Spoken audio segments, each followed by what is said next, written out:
You are not lazy, you are not unmotivated, you're just terrified of being judged. Think about the last time you didn't post something, didn't apply for something, didn't start something, not because you didn't want to, but because you were already running the tape in your head. What will they think? What if they laugh? Here is the brutal truth. The people you are afraid of judging you, they are not thinking about you at all. They are too busy worrying about their own image. And while you are busy managing a reputation inside someone else's head, your actual life is sitting still. And today we are going to fix it. 3 steps. Let's go. You wanna tell hello? Tell subscribe? Subscribe. Subscribe for more. Tell subscribe for more. Tell subscribe. Subscribe.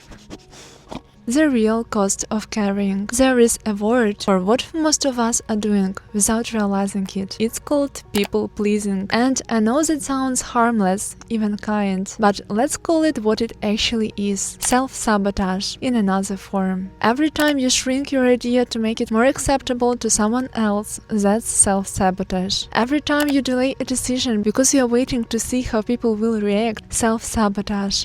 Every time you choose the safe version of yourself in public, you are not being humble, you are abandoning yourself.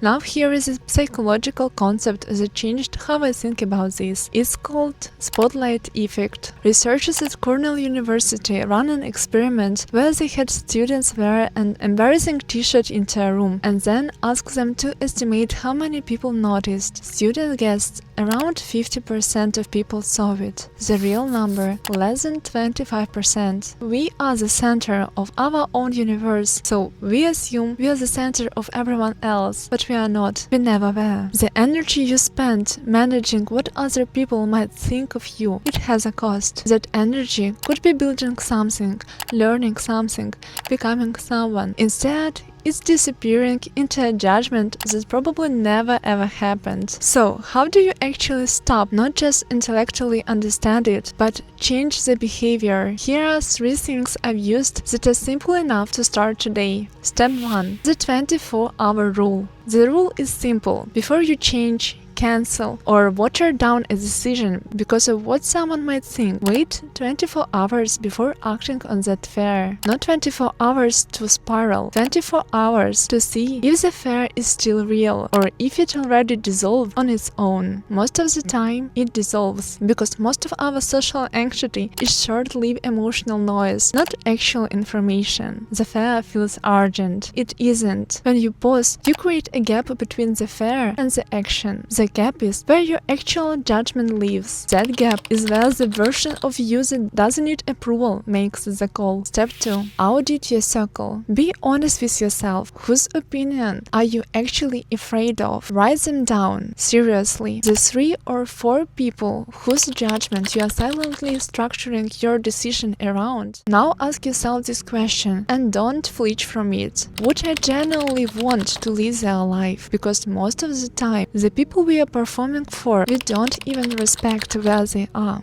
We wouldn't trade places with them, but we are letting them veto our choices. That's not them having power over you. That's you handing them the key. This doesn't mean cutting people off or becoming cold.